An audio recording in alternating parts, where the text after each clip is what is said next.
Recording in progress. Good morning, everyone. Welcome back to the Namaste Experience. So it is a week before the celebration of Thanksgiving, of being grateful. So today I thought I would lean into one of my favorite lessons from A Course in Miracles. Love is the way I walk in gratitude. You know, I noticed yesterday, I was actually giving a talk on this online to a group from both Bogota and Medellin, Colombia last night. And we talked about this lesson. And I realized that the title itself has so much to teach us. Love is the way I walk in gratitude. If you break that up into two parts, the whole teaching is there. Love is the way I walk in gratitude. I walk in gratitude because love is the way. And I know that, I feel that. And when I know and feel that love, that this is the only way, the truth, and the light, then my heart is filled with gratefulness. Because I know that every other illusion, every other idea that I've claimed has no power and has no real effect. So love is the way I walk in gratitude. I was thinking last night, right after I did the lesson with the Colombians, I came here and I joined for the first time Chris's dance party up here on the roof. And I was so filled with gratitude for that. The way he set everything up so lovingly, the walk with the candles, with the lights, the padding on the floor so we could dance, seeing Vicky and the others online. I really felt the impact of this lesson. Love is the way, and I am walking in gratitude.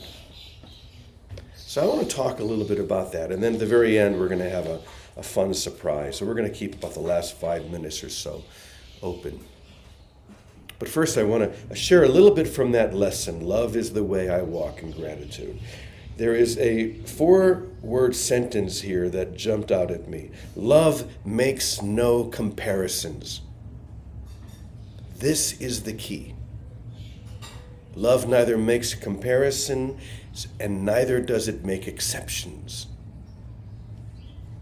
And when I am at the point where I no longer compare in my mind myself against another, and I mean the word against because it's always against, even when it seems to be for, what I'm really doing is limiting us both. I may look at someone and I may wish that I had something that they had, and I'm going to compare myself to them.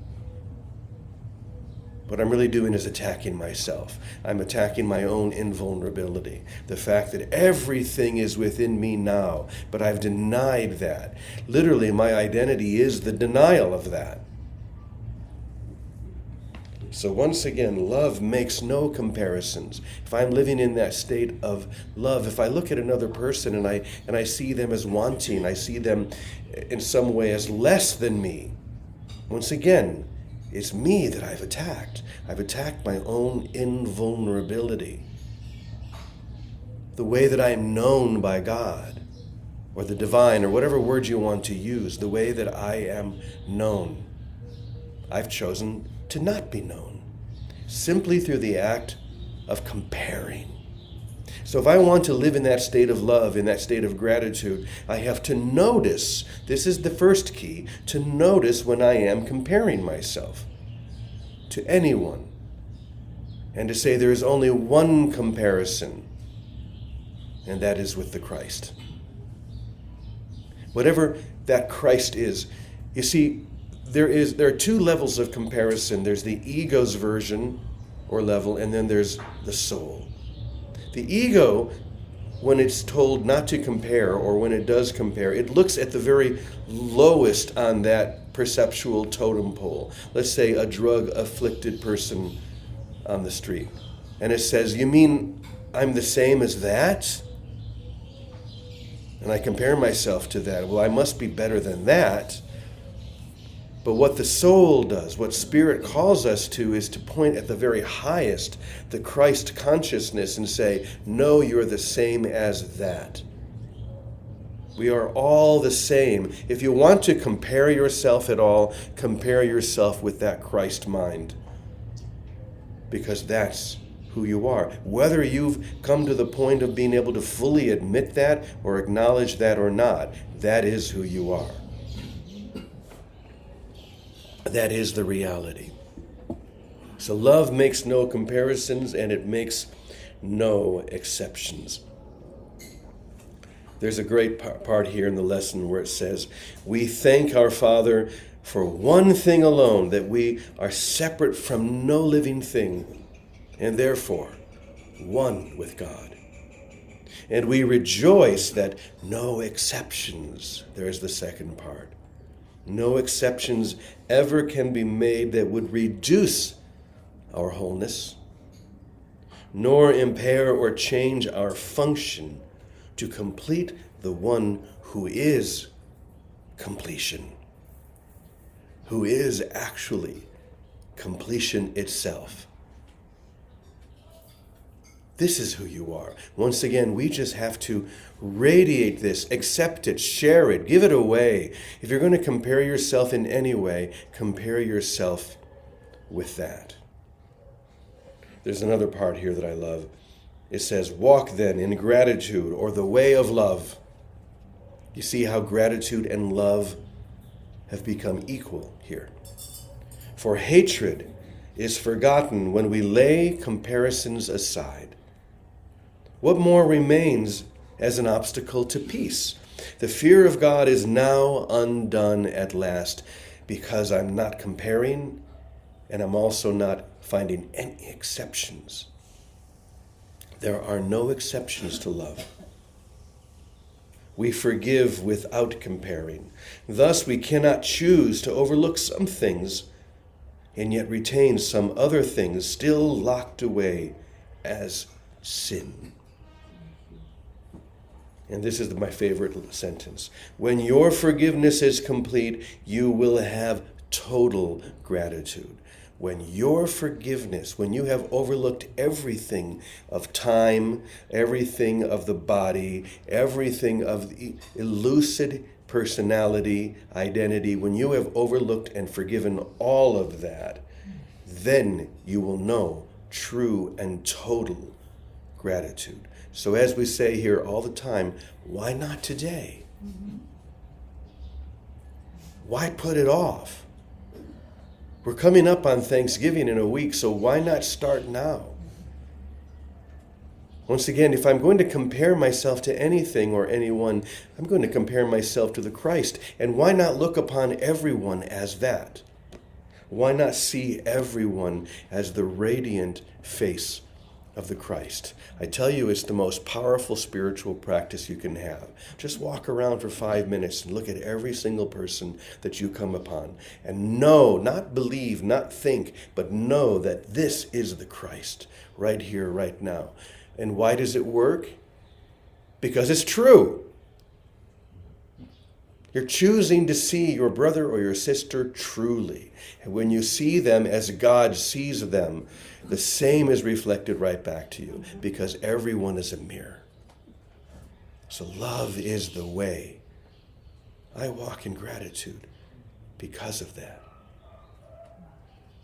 So I'm going to turn it over to Vicki and then to Penny Honey, and then we're going to save about 5 minutes or 6 minutes or so at the very end so that we can have one final celebration. So take it away, Queen Victoria. Well, thank you, Brother James. Thank you, everybody. Good morning. And what a Hold on one second, Vicki. For Okay. some reason, you're not going to our TV. Let me see what I can do here. It's not holding itself. There we go. Okay, try and talk now. Okay, There we go. Perfect. Well, let's see. Gratitude is a glorious way to find out what we're looking for that we haven't got yet. if we're grateful, think about it. When we're grateful, it's because we got free from every burden. Whether we're grateful for a little thing, a job we're getting, or a new dress we're getting, we're grateful because we're relieved of any stress of something we thought we wanted. When the only way we walk grateful, no matter what, is because there's nothing left here we want. And that's exactly what you were doing with annihilation of this of a soul.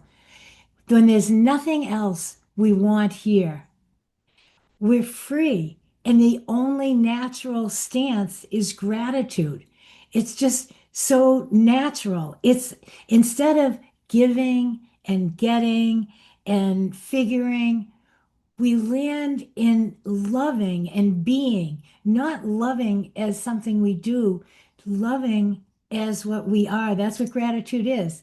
So gratitude is a great benchmark to see what is it if we're not grateful that we're trying to get that we haven't got.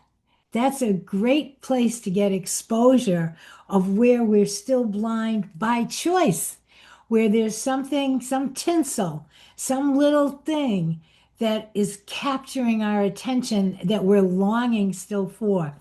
But when we decide, that's why heaven is a decision, happiness is a decision we must make. If we decide to accept everything as true, that we are as God created us, say just that. I am as God created me, and I'm going to accept that. Then what's to worry about? Let's see. Then we look with wonder and gratitude. Oh my gosh, what a relief. I don't have to deal with anything. Healthy body, sick body. I'm not a body. I'm as God created me, so I don't know what's going on. Show me. What a wonderful way to walk through the days. Don't worry whether your body looks this way or that, or this job or this person. Gratitude is a way of, I'm God's kid. I don't know. Show me. We look with wonder, not with desire, not with judgment, with wonder and gratitude and wonder. And then I'll say celebration goes with it. And then with all that comes play. So that's what I would essentially say, that have been, and we are at a place collectively where we're living in a natural communion. We see that every morning here. We recognize it in what we hear as we listen to one another, recognize the symbols, the words that open our hearts in the same way, because we're in a natural communion. When we are in that natural communion, that's what the state of flow is. We're flowing in a natural way of being, and that natural way of being is love. And love has no exceptions and no opposites. And the only response to being free to be ourselves could only be grateful. Grateful that we don't have to make up anything, we don't have to get anything, we don't have to promote anything, we don't have to run from anything. We live in a state of present gratefulness, which is freedom. And if you're not free, look at what it is you think you still want. Is it worth giving up heaven? Is it worth giving up the all for some little thing? And rest in the all. And even if you don't have the things you think you should have, whatever they might be, rest in what we are. We have breath. We have eyes. We can open our hearts and breathe in the sunshine. We can breathe in the scent of a flower. If we can just be grateful for right now where we are, those other desires are pale and they're not worth holding to. So I join you in gratitude. Thank you, Brother James. Thank you, Vicky. There are two things that you said that really touched me. The first you just said, is it really worth giving up heaven for this? All of my judgments, all of my comparisons, all of the exceptions that I make. Well, everyone's included except, that's an exception. So that was one. Is it really worth giving up heaven for that? I would say no. And the second is living in natural communion. Wow. Communion is natural. It is what is true. It is what is right here if we choose to be there and see that. So, you want to talk a little bit about that? Natural communion? Come on up, Penny Honey.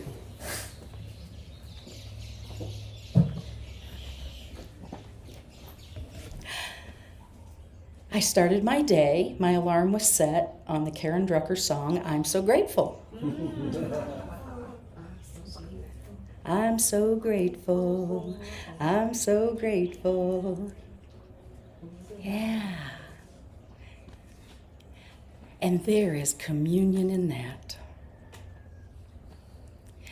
Vicki, I loved what you said about wonder. This is my favorite G.K. Chesterton quote. I would maintain that thanks are the highest form of thought, and that gratitude is happiness doubled by wonder. In communion, we stand in a place where it is safe to know that there is only love. And communion can be that breakfast table back there here in Namaste, I've noticed. That moment, that 2-second moment of connection where I see the God in you and I know that you see the God in me. I'm so grateful. And then there are those big, big openings where we release ourselves and give way to love so deeply that only healing can happen. And in that moment, we are one with the divine. And I don't know where else we would be but grateful. In that moment of communion and celebrating that higher vibration, that higher consciousness that we know to be true in each of us, I'm so grateful. And then we become unlimited. Then we expand into that communion. And we no longer see edges, and we no longer see boundaries, and we no longer see anything between us and our divine expression.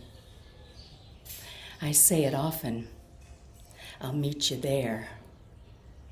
I'll stand with you in communion as we remember our oneness. I'm so grateful. Love is the way. I'm so grateful. Love is the way. And if you could see you the way God sees you, if you could see you the way the God in me sees you, you could only be grateful. Breathe. Feel that communion. And if you're in a room by yourself, breathe. Because there's no separation. I'm so grateful. I'm so grateful. I'm so grateful too. Wow. Being grateful is the best feeling, isn't it? Can you think of anything that feels better than just being grateful right here, right now? So as we approach the U.S. Thanksgiving next Thursday, let's really focus on that more and more. What are you grateful for? Chris, you just walked in a little while ago. I was talking about the dance last night and how grateful I was to join with that beautiful music and my brothers and my sisters just feeling gratitude in that moment and dancing. It was wonderful to see David Hoffmeister there as well. And wow, we have so much to be grateful for. One of the other things that I'm really grateful for, I said I would stop talking about this, but one more time. I'm grateful that The Annihilated Self is now out. I hope you'll all go and get your copy and write a review. Write a review after you buy it so that it becomes a verified review. Otherwise, they don't necessarily put it up. I'm so grateful to finally be able to, it's like a child, it's like giving birth to a child and then saying, here's my precious baby. I'm so grateful to offer that to you. So I wanted to share one more thing with the book. that Brenda McMorrow, many of you here know Brenda. Brenda is a very well-known kirtan singer who lives here in town, and she's also a voice-over professional. So I asked Brenda if she would help me with a little gift.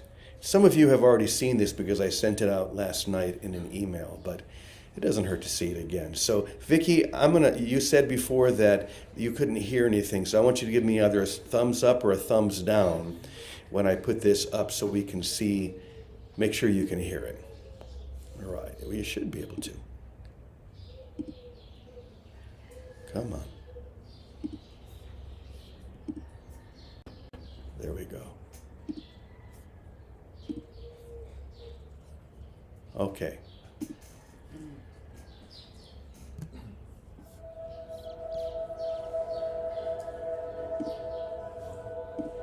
The Annihilated Self, Chapter 1, Longing and Annihilation. Love, how would you define the path for releasing my dependence on the separated self and then dissolving through the process of annihilation, allowing my soul to be released from every attachment? First, remember that there is no process, no path, and no destination for the soul to journey. The soul is where it has always been, remaining there beyond what you think of as time. There is no time when the soul was without, so a process leading to where it has always been is meaningless. Beloved one, the path you seek is not a path at all. It is an undoing, not a journey forward, but a falling inward. I don't know where it went. It begins the moment you grow weary of becoming anything and consent at last to be nothing. I To be did. nothing. That sounds like death. It is death, but not the death you fear. One moment. We got it. We got it. I know. We're hearing it. Vicki, can you hear it? Thumbs up, thumbs down. Thumbs down. Okay, I don't know why people on Zoom can't hear it. Let me try one more thing here. Let me just check. I could hear it. You could hear it. I could hear it, and then you paused it. We heard it originally, but then it stopped. Oh, because I stopped it. Okay, you could hear it. All right, good. All right, let's try it one more time. We heard it originally and then it stopped. Okay. I want to give you the whole thing, so let me give it one more try here. Here we go. I'm grateful for Brenda. Here we are.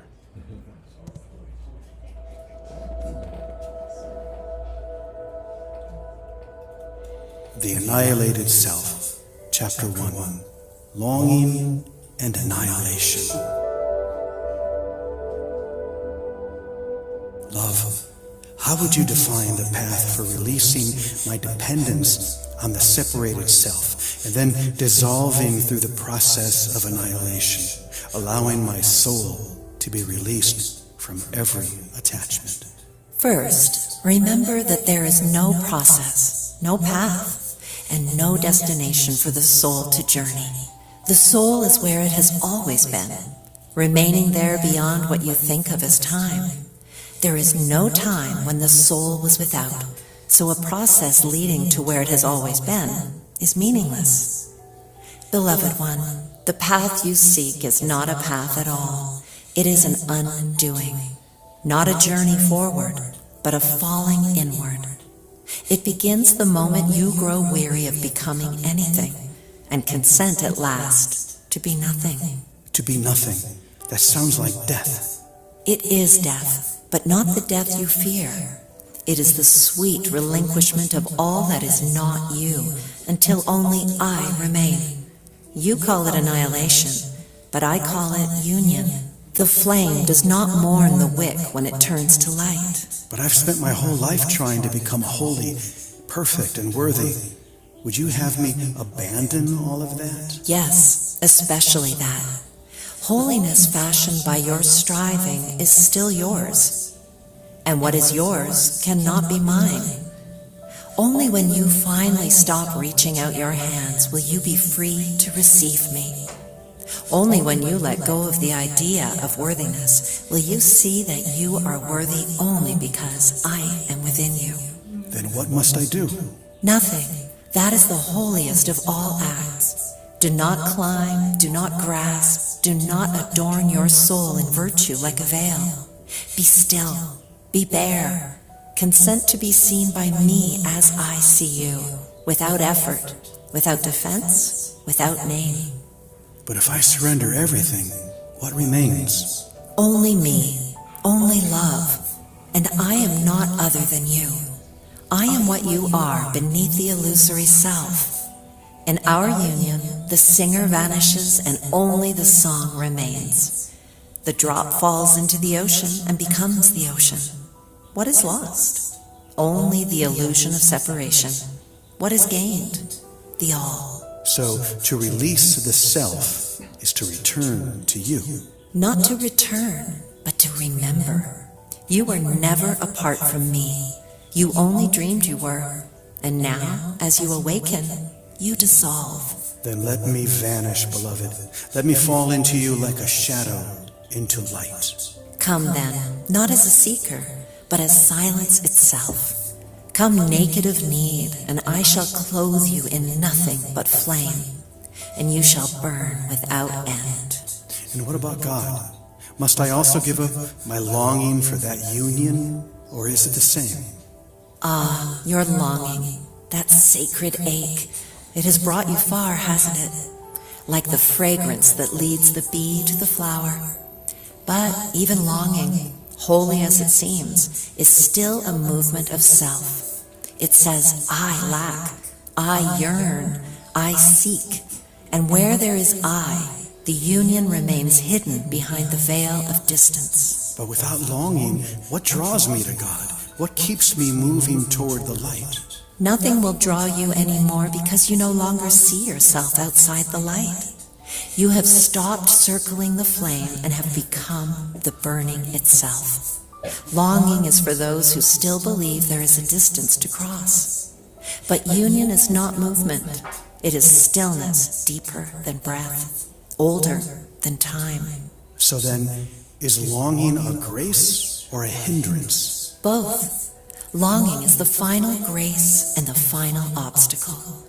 It awakens you from sleep and then must itself be surrendered.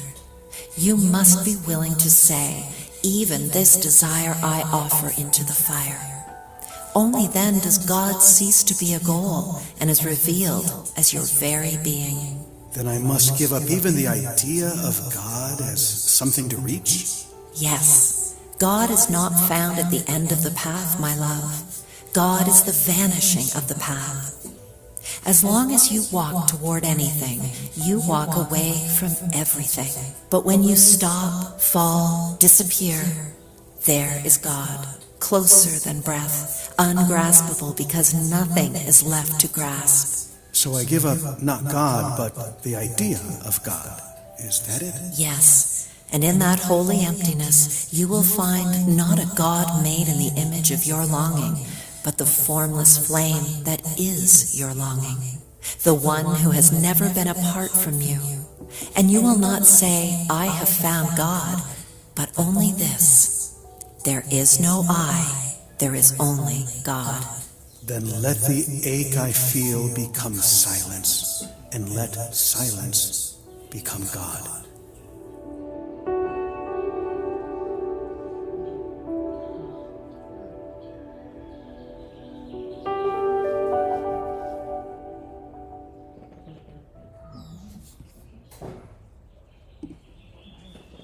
There you have it.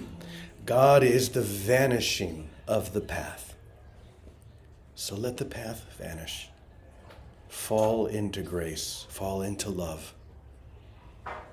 And be grateful. Be grateful that we have that opportunity right here, right now.